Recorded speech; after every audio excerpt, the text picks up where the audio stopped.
The morning sun hadn't fully climbed over the skyline yet, but downtown was already humming. Cars crawled through narrow streets, delivery bikes weaved between taxis, and office workers hurried along sidewalks with coffee cups in hand and tired eyes fixed on their phones. Inside a modest corner coffee shop called Brew & Co., the air smelled of roasted beans, warm pastries, and the faint tang of milk steaming under pressure. It was the kind of place people passed through without really seeing, just a pit stop on the way to bigger things. Behind the counter stood a young woman in a slightly wrinkled green apron. She'd only been working there for 6 days, but already she knew the rhythm of the rush hour by heart. The espresso machine hissed like an impatient cat. Orders piled up on the screen. Large oat latte extra hot. Black coffee, no room. Double shot cappuccino with cinnamon. Her fingers moved fast, tamping grounds, steaming milk, sliding cups across the counter with a quiet thank you. She didn't smile much, not because she was unfriendly, but because she was running on fumes. She dropped her daughter off at daycare before sunrise, kissed her forehead while the little one mumbled in her sleep, and caught the bus with 5 minutes to spare. Now, with 2 hours left in her shift, all she wanted was to make it through without spilling anything or forgetting someone's name. She hadn't always been here. A few years back, she'd been deep into a master's program in environmental economics, sitting in lecture halls, analyzing policy papers, dreaming of working on climate solutions. But life had other plans. Tuition bills stacked up. Then came the pregnancy, then the breakup, then the realization that dreams don't pay for diapers or rent.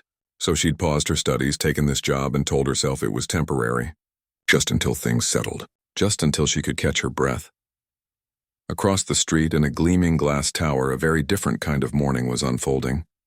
On the 42nd floor, in a corner office with floor-to-ceiling windows overlooking the city, a man in a tailored navy suit scrolled through final documents on his tablet. He was the CEO of Viridian Dynamics, a global tech firm known for bold acquisitions and ruthless efficiency. Today was supposed to be a victory lap. In less than an hour, he'd be signing a $200 million deal to acquire a promising green energy startup, one that promised to position Viridian as a leader in sustainable innovation. Investors were watching. The press release was already drafted. All that remained was the final handshake, but something felt off. He couldn't quite put his finger on it. The numbers looked solid. The team had vetted everything. Still, a quiet unease lingered in his gut, the kind that came from decades of high-stakes decisions. He needed coffee, strong, black, no distractions.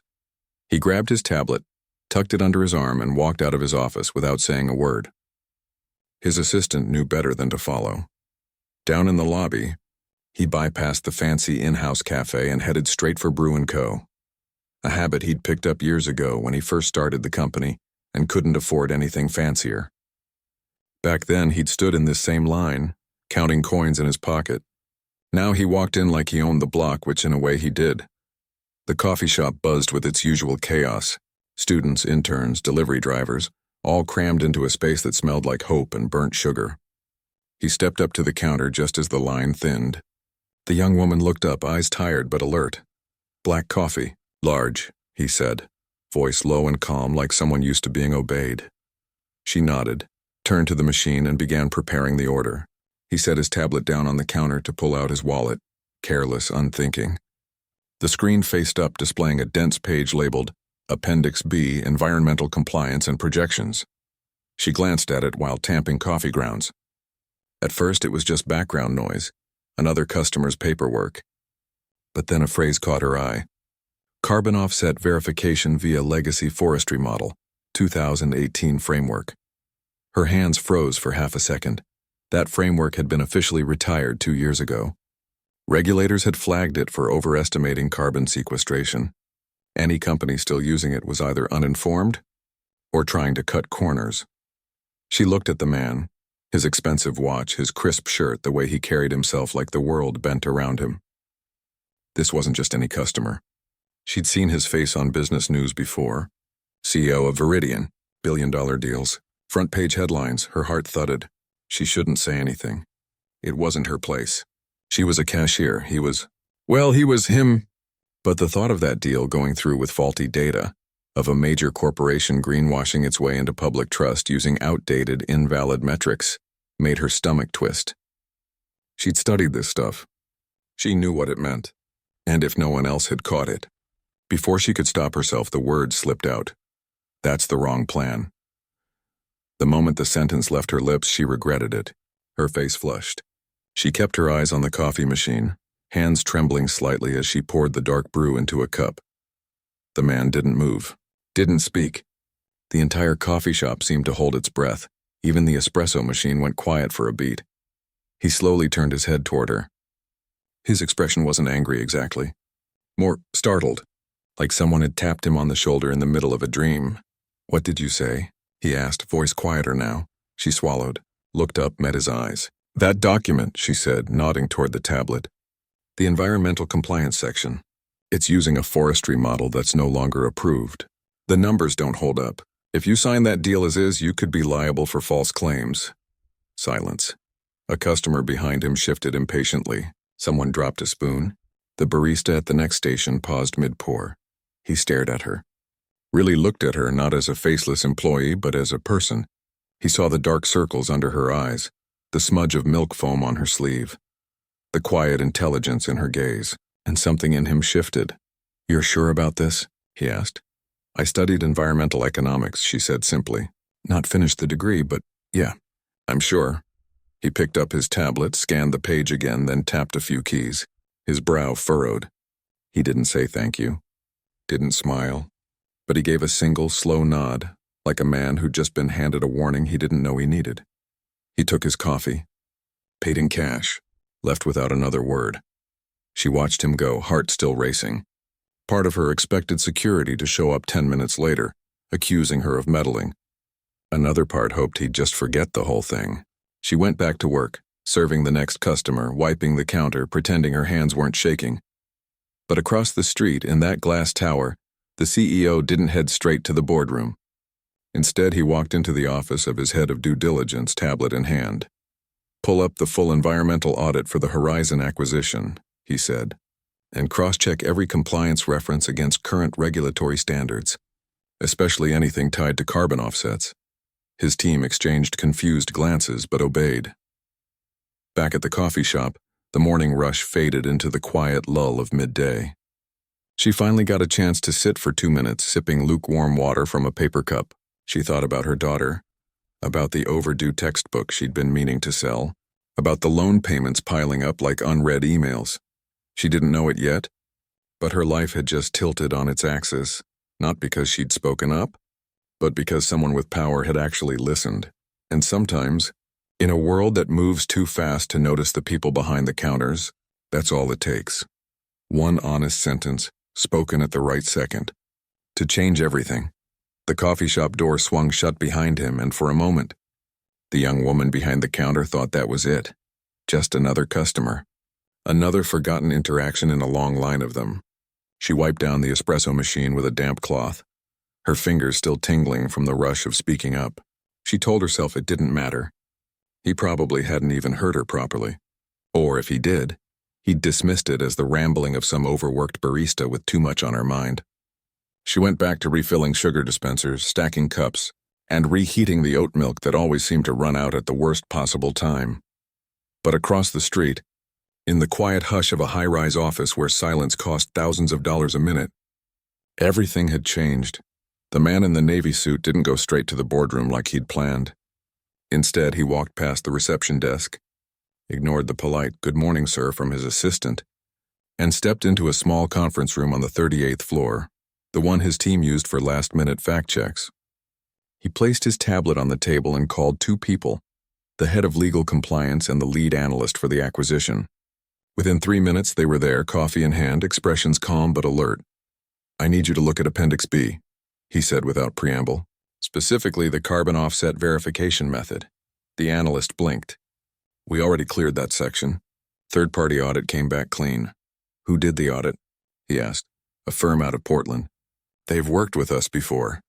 He nodded slowly, then turned the tablet toward them.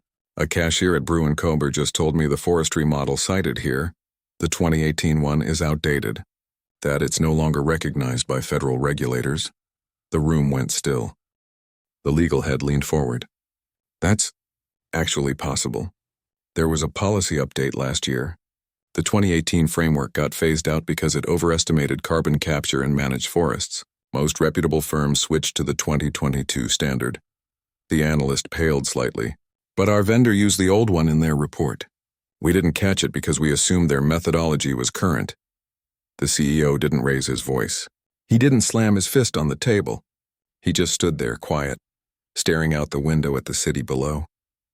For the first time in years, he felt the weight of how easy it was to miss something critical when you were moving too fast, trusting too much, and listening to too few voices. Pull the full regulatory guidelines, he said finally. Compare every line. And get me the original data from the startup, not the summary, the raw numbers. They got to work immediately. Within 20 minutes, the truth was clear. The startup had used the retired model to inflate its environmental impact score. On paper, it looked like a leader in sustainability. In reality, it was skating on thin ice that could crack the moment regulators took a closer look.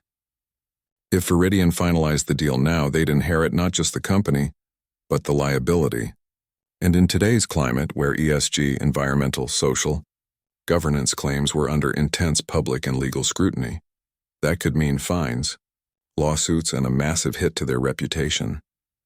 Back at the coffee shop, the young woman had no idea any of this was unfolding. She was restocking napkins when her manager tapped her shoulder. "You okay?" he asked. "You've been quiet," she forced a smile. "Just tired. Didn't sleep much last night," he nodded. "Take a 5-minute break if you need it." She stepped outside, standing just beyond the door where the morning sun finally broke through the buildings. She breathed in the city air, exhaust bred from the bakery next door, a hint of rain in the distance. She thought about her daughter's laugh, about the library book she'd promised to return, about how she used to imagine presenting research at international conferences. Now her biggest presentation was explaining to customers why almond milk cost 50 cents more. She didn't regret speaking up. But she also didn't expect anything to come of it. People like him didn't turn around because a cashier said something. They had advisors, lawyers, teams of experts. What could she possibly know that they didn't? Meanwhile, back in the tower, the CEO sat alone in his office. The board meeting had been postponed. Technical review delay, the email said.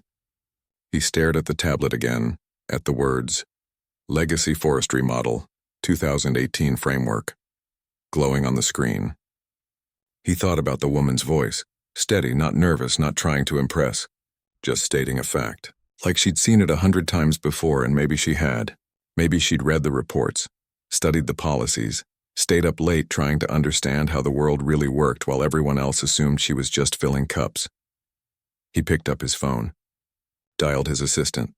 Find out who works the morning shift at Brew & Co., the one on 5th and Maple, the cashier who was there about 8:15 this morning. Get her name and her number if she's comfortable sharing it. His assistant hesitated. Sir, are you sure? That's unusual. I know, he said. Just do it. And be respectful. Don't make it weird. 10 minutes later, he had a name and a phone number, written on a sticky note, passed quietly from the coffee shop manager, who'd been surprised but not suspicious. The young woman had given her contact info, in case the coffee machine broke again, she'd joked. But now it was for something else entirely. He didn't call right away. He sat with the number in his hand, thinking. He'd built his career on precision, on control, on never showing doubt. But today, doubt had saved him from a $200 million mistake, and it had come from someone the system had written off as irrelevant. He walked back to the conference room. His team was still there, poring over documents. We're not signing today, he announced. The legal head looked up. We can fix the terms, renegotiate. We will, he said. But first we admit we missed something, and we thank the person who caught it. No one spoke. They'd never heard him say thank you in a business context before. Later that afternoon, as the coffee shop emptied out and the lunch rush faded into the quiet hum of afternoon lattes, the young woman's phone buzzed in her apron pocket. She pulled it out during a rare lull, expecting a text from daycare or a reminder about her electric bill. Instead, it was an unknown number. She almost ignored it, but something made her answer. Hello? Hi, came a calm, familiar voice. This is the man from this morning. From Brew & Co. Her breath caught. Oh, I just wanted to say, You were right. Completely right. We're reworking the deal because of what you pointed out. She didn't know what to say. I'm glad it helped. It did more than help, he said. It prevented a serious error. I'd like to thank you properly. Maybe buy you a coffee sometime when you're not working. She almost laughed. I think I've had enough coffee for one lifetime. There was a pause. Then quietly, you have a sharp mind. And you noticed something our entire team missed. That doesn't happen by accident. She looked down at her scuffed shoes, at the coffee stain on her apron. I just remembered something from school. School matters, he said, even when life gets in the way. They talked for only a few more minutes, polite, brief, but real. No promises, no grand offers, just acknowledgement. And for the first time in a long time, she didn't feel invisible. When she hung up, her hands weren't shaking anymore. That evening, after picking up her daughter and heating up leftover pasta, she sat at the tiny kitchen table with her old laptop. She opened a folder labeled Grad School Maybe Later. She scrolled through old notes, policy briefs, half-finished essays. For the first time in years, she didn't close it out of frustration or shame. She left it open. And across town, in a quiet office with the lights still on, a CEO sat at his desk not reviewing contracts, but reading up on the 2022 carbon offset standards, just to understand, just to learn. Neither of them knew what came next. But for the first time in a long time, both felt like they were exactly where they needed to be. In a world that sometimes listens, if you're brave enough to speak. The city slept under a blanket of streetlights and distant sirens. But in one corner of the Viridian Dynamics headquarters, the lights were still on. Papers were spread across a long glass table. Laptops glowed with spreadsheets and regulatory documents, and empty coffee cups littered the edges like forgotten trophies. It was past 10 p.m., and the usual hum of the office had faded to silence except for this room, where a small team worked with quiet urgency. The CEO sat at the head of the table, sleeves rolled up, eyes sharp despite the hour. He hadn't gone home. He couldn't, not after what he'd learned. What she had pointed out. It wasn't just about fixing a mistake. It was about understanding how it happened in the first place. Run me through it again, he said, voice low but firm. The lead analyst cleared his throat. Okay. The startup we're acquiring, Horizon Renewables, submitted their environmental compliance report through a third-party auditor. That auditor used the 2018 forestry carbon model, which as of last year is no longer accepted by the Environmental Protection Agency or the International Carbon Registry. The model assumed trees planted in managed forests would absorb more CO2 than they actually do, especially in drought-prone regions, which, by the way, is where most of Horizon's projects are. So they looked greener than they really were, the CEO said. Exactly.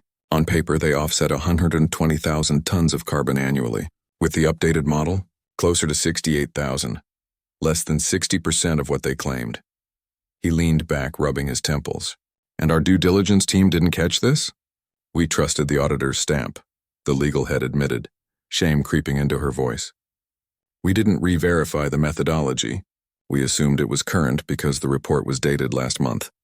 But the methodology was outdated, he said. So the date meant nothing. Silence settled over the room. It wasn't blame they were assigning, it was realization. In their rush to close a landmark deal, to beat competitors, to impress shareholders, they'd outsourced their judgment. They'd treated compliance like a checkbox, not a responsibility. The CEO stood up and walked to the window. The city glittered below, millions of lives moving in parallel, most of them unaware of the decisions being made in rooms like this one. He thought about the young woman at the coffee shop. She hadn't seen a billion-dollar deal. She'd seen a flaw in logic, a gap between promise and reality, and she'd spoken up not for gain, not for attention, but because it was wrong. That kind of clarity was rare, and it had come from someone no one in this building would have invited to the table. Okay, he said, turning back. Here's what we do. First, we draft a new term sheet. Horizon has to recertify all their carbon claims using the 2022 standard. Independent verification, no shortcuts. Second, we delay the public announcement. No press, no fanfare until the data is clean. Third, he paused. We create a new review step for all future acquisitions. From now on, every major deal gets a second look, not just by executives, but by people outside the usual chain. Maybe even people who aren't on our payroll. The team exchanged glances. It was unconventional, risky even, but after tonight it made perfect sense. Meanwhile, across town, the young woman was folding laundry on her living room floor, her daughter asleep in the next room. The call from earlier still echoed in her mind. She kept replaying it, not the words, but the tone. He hadn't sounded condescending. He hadn't acted like she was lucky he'd listened. He'd sounded grateful, like she'd handed him something valuable. She picked up her phone and opened a browser, typed in 2022 carbon offset standards, scrolled through dry government PDFs, academic summaries, policy updates. It felt strange, like reconnecting with an old friend she'd ignored for too long. Her eyes traced the lines about soil sequestration, forest management, satellite verification. It all came back to her like muscle memory. She hadn't forgotten. She'd just stopped believing it mattered. Now she wasn't so sure. The next morning, she returned to Brew & Co. with a different kind of tiredness. Not the kind that came from exhaustion, but from thinking too much. She moved through her shift automatically, steaming milk, ringing up orders, wiping spills. But her mind was elsewhere. She wondered if they'd really fix the deal, if they'd tell anyone where the warning came from, if it would change anything beyond this one transaction. At 10:30 a.m., the coffee shop door chimed again. She looked up, and there he was, not in a suit this time, but in dark jeans and a simple gray sweater. No tablet, no entourage, just a man holding a reusable cup looking almost ordinary. He stepped up to the counter. "Black coffee," he said, same as before. But this time he smiled, just a little. She nodded, made his coffee, and handed it over. For a moment, neither spoke. Then he said, "We're pulling the deal apart and rebuilding it. From the ground up." She blinked. "Just like that?" "Just like that," he said. "Turns out doing the right thing takes longer than doing the fast thing." She almost smiled. "I've heard that before." "You studied this stuff," he said, lowering his voice. "Why'd you stop?" She glanced around. No one was listening, but old habits died hard. "Life got loud," she said simply. "Bills got louder." He nodded like he understood. And maybe he did. Maybe he'd been young once too, with dreams that didn't fit neatly into a 9-to-5 box. "I'm creating a new role," he said after a pause, "in our sustainability analytics team. It's entry level, but it's real work. Looking at data, checking claims, making sure what we say matches what we do. I'd like you to apply." Her breath caught. Not because it was a handout. She could tell by the way he said it that it wasn't. It was an invitation. Based on what she knew, not who she knew. "I don't have a degree," she said quietly. "You have something better," he replied. "You have eyes that see what others miss." He left the coffee shop a minute later, but the air felt different, lighter, like something had shifted in the world. Just a little. That afternoon she went home early. Her manager didn't ask why. She sat at her kitchen table with her laptop open to Viridian's careers page. She found the job posting. It was real. It listed requirements, strong analytical skills, understanding of environmental policy, ability to question assumptions. No mention of degrees, no fancy jargon. She started drafting her resume. Not the one she'd used for retail jobs full of customer service and team player. This one was different. She listed her coursework, the research projects she'd done, the policy briefs she'd written, even if they'd never been published. She wrote about the hours she'd spent cross-referencing climate reports while her daughter napped, about the way she could spot inconsistencies in data because she cared what the numbers meant for real people, real forests, real air. It wasn't perfect, but it was honest. Later that night, as rain tapped against the window, she hit submit. Her finger hovered over the button for a long time. Part of her expected an error message. Part of her expected silence. But she sent it anyway, because for the first time in years she believed someone might actually read it. Back at Viridian, the CEO sat in his office reviewing the revised acquisition plan. His team had worked through the night. The new terms were tougher, fairer, and built on truth instead of illusion. The startup had agreed, reluctantly at first, then with relief. They'd been cutting corners out of pressure, not malice. Now they had a chance to do it right. He opened his email, saw the notification, application received, sustainability analyst role. He didn't open it yet. He wanted to wait until he could give it his full attention, but he smiled just a little as he closed his laptop. Outside, the rain kept falling. But somewhere, in a small apartment with laundry on the couch and a child's drawing taped to the fridge, a door had cracked open. Not because of luck, not because of connections, but because one person spoke up and another chose to listen. And sometimes, that's how real change begins. Not with a bang, but with a quiet sentence, a second chance, and the courage to believe that what you know matters, even if the world hasn't noticed you yet. The morning of the board meeting arrived with a crispness in the air that felt more like autumn than late summer. Inside the Viridian Dynamics headquarters, the usual calm before a storm settled over the executive floor. Assistants moved quietly, printers hummed, and the scent of fresh coffee drifted from the kitchenette. But this time, it wasn't from Brew & Co. The CEO had brought in a thermos, black and simple, just like always. He hadn't slept much, not because he was nervous, but because his mind kept circling back to one thing: how close they'd come to getting it wrong. The boardroom gleamed. Polished wood, floor-to-ceiling windows, chairs so ergonomic they felt like thrones. 10 people sat around the table, all seasoned executives, investors, and legal advisors. They'd been briefed that the $200 million acquisition of Horizon Renewables was being revised. Some were annoyed, others curious, a few skeptical. Deals this big didn't get paused unless something serious had gone sideways. The CEO walked in last. He didn't carry a folder or a tablet, just a single sheet of paper. "Before we begin," he said, standing at the head of the table, "I want to tell you how we almost made a very expensive mistake." He didn't sugarcoat it. He explained everything: the outdated carbon model, the inflated claims, the regulatory risk. He told them about the third-party auditor's oversight, their own team's blind spot, and the near miss that could have cost the company millions in fines and far more in public trust. Then he paused. "And I want you to know," he continued, voice steady, "that none of this would have come to light if not for someone outside this room. Someone who wasn't paid to look, wasn't asked to review, and had nothing to gain by speaking up." A few eyebrows lifted. One board member leaned forward. "Who?" "A cashier at a coffee shop across the street," he said simply. "She saw the document by accident. Recognized the error. Said if that's the wrong plan, and she was right." Silence, not the awkward kind. The kind that comes when people realize the world is bigger and fairer and stranger than they thought. He didn't name her. Not yet. He wanted the focus to stay on the issue, not the person. But he made it clear. Her observation had saved them from a deal built on shaky ground. Then he laid out the new terms. Horizon had agreed to recertify all environmental claims using the current 2022 standards. Independent verification would be required quarterly for the next 3 years.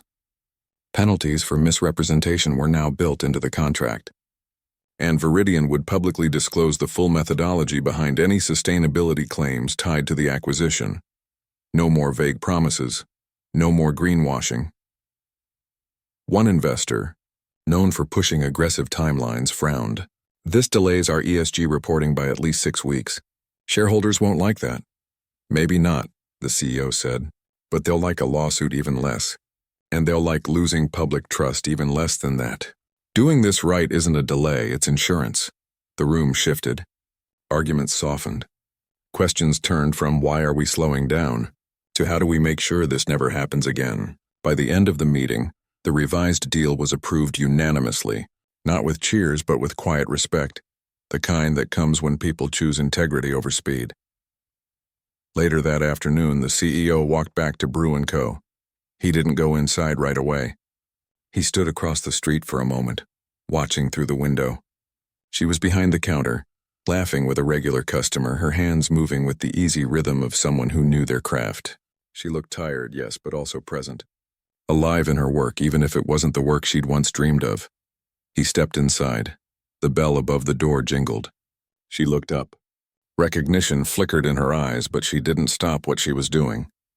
She finished pouring a matcha latte, handed it over with a smile, then turned to him. "Black coffee?" she asked.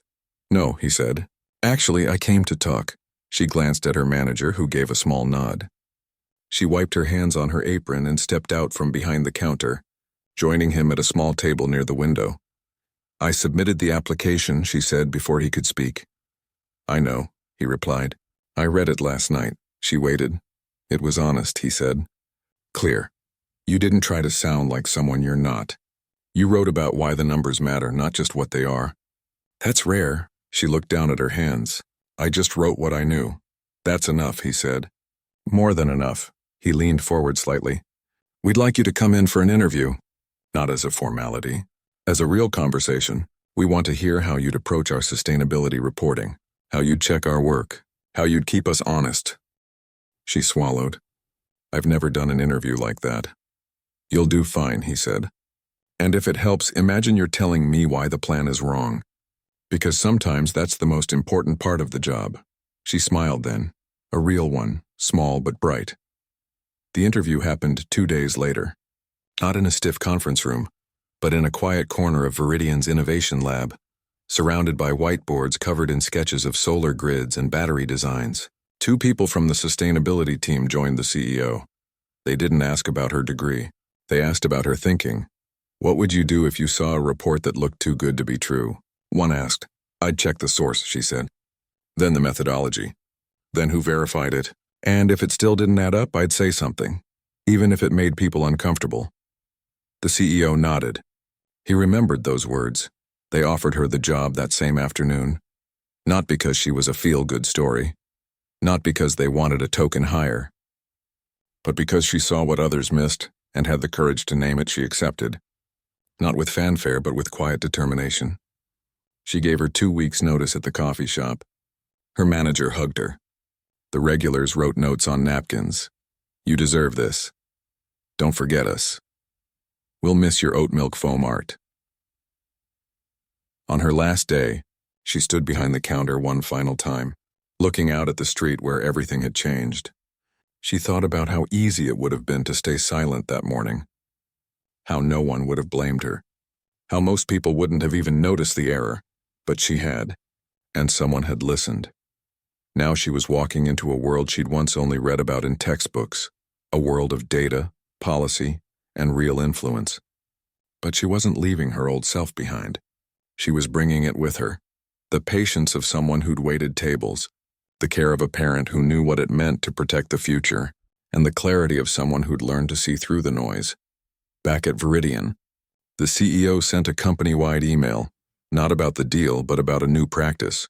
Starting immediately, every major project would include a second-look review. A small team of employees from different levels, some from customer service, some from logistics, some from entry-level analytics, would be invited to examine key documents anonymously. Their job? To ask the questions no one else was asking. To spot the gaps. To say that's the wrong plan if they saw one, it wasn't perfect. It wouldn't catch everything. But it was a start. And as he hit send, he thought about the coffee shop across the street. About the woman who'd changed the course of a $200 million deal with 3 simple words. He didn't know what came next for her. But he knew this. The best ideas don't always come from the top. Sometimes they come from the person no one's looking at, steaming milk, counting change and watching the world with clear eyes. 3 months had passed since that morning at the coffee shop, and the city hadn't changed much. The same buses rumbled down the same streets, the same pigeons fought over crumbs outside the same bakery, and Brew & Covers still served its famous cinnamon scones to a steady line of customers.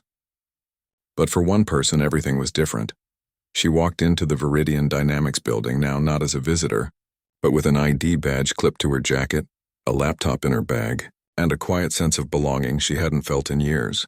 Her desk wasn't in the executive wing. It was in an open workspace on the 28th floor, near the sustainability team's collaboration zone. Posters on the wall showed wind farms, reforestation projects, and infographics about clean energy. Her chair still squeaked a little, and her coffee mug had a small chip on the rim, but it was hers. All of it was hers. The first few weeks had been overwhelming. Learning new software, attending meetings where people spoke in acronyms she didn't know, trying to find her voice among colleagues with Ivy League degrees and decades of experience. But she held on to one thing. She wasn't there to impress anyone. She was there to make sure the numbers told the truth. And slowly, people started listening. During a review of a proposed partnership with a solar panel manufacturer, she noticed the supplier's emissions data didn't account for transportation from overseas factories. It was a small line item easy to miss, but it changed the whole carbon footprint calculation. She raised it in a team meeting, voice steady, facts clear. Instead of being dismissed, she was asked to lead a deeper audit. The project was delayed by 2 weeks, but the final report was honest, accurate, real. Her manager pulled her aside afterward. "You've got a gift for seeing what's hidden in plain sight," he said. "Don't ever stop doing that." She didn't. She also didn't forget where she came from. Every Friday, she stopped by Brew & Co. on her way home, not to work, but to say hello. She'd buy a coffee, chat with her old coworkers, and sometimes bring her daughter along. The little girl loved the chocolate sprinkles on the cookies and the way the baristas always gave her a tiny cup of steamed milk, just like Mom used to make. One afternoon, as she sat at a corner table with her daughter coloring quietly beside her, the CEO walked in. He didn't come often anymore, but when he did, he always ordered black coffee and sat alone for a few minutes like he was remembering something. He saw her and nodded. Then, without a word, he walked over. "Mind if I join?" he asked. She shook her head. He sat across from her, watching the little girl carefully shade a sun yellow. "She's got your focus," he said softly. She smiled, and her dad's stubbornness. They sat in comfortable silence for a moment. Then he said, "The Horizon deal closed last week. Clean, transparent. The regulators even sent a note saying our disclosure set a new standard." "That's good," she said. "It is," he replied. "But what's better is what came after. We've had 3 other teams adopt the second look process. One caught a billing error that would have cost us $500,000. Another flagged a supplier using child labor, hidden in a subcontractor's report. You started something bigger than you know." She looked down at her hands. "I just said what I saw." "Exactly," he said. "And that's the rarest thing of all." A week later, Veridian held a small dinner to mark the official closing of the acquisition. It wasn't a flashy event, just 20 people in a private room at a quiet restaurant, no press, no cameras. The CEO stood to speak near the end of the meal. Everyone expected him to talk about market share, innovation, or future growth. Instead, he raised his glass and said, "Tonight, I'm not toasting the deal. I'm toasting the voices we almost didn't hear." He didn't name her, but she knew, and so did a few others who'd been part of the revision. They looked at her not with pity or admiration, but with respect, the kind earned through work, not circumstance. After dinner, as guests mingled, he walked over to her. "I've been thinking," he said. "We should create a formal pathway for people like you, people with real-world insight but non-traditional backgrounds. Paid internships, mentorship, a bridge back into the field." She nodded slowly. "That would help a lot of people. Will you help design it?" he asked. This time she didn't hesitate. "Yes." Back at her apartment that night, she tucked her daughter into bed, kissed her forehead, and turned off the light. Then she sat at her kitchen table with a fresh notebook. She wrote at the top of the first page, "Opportunity without borders."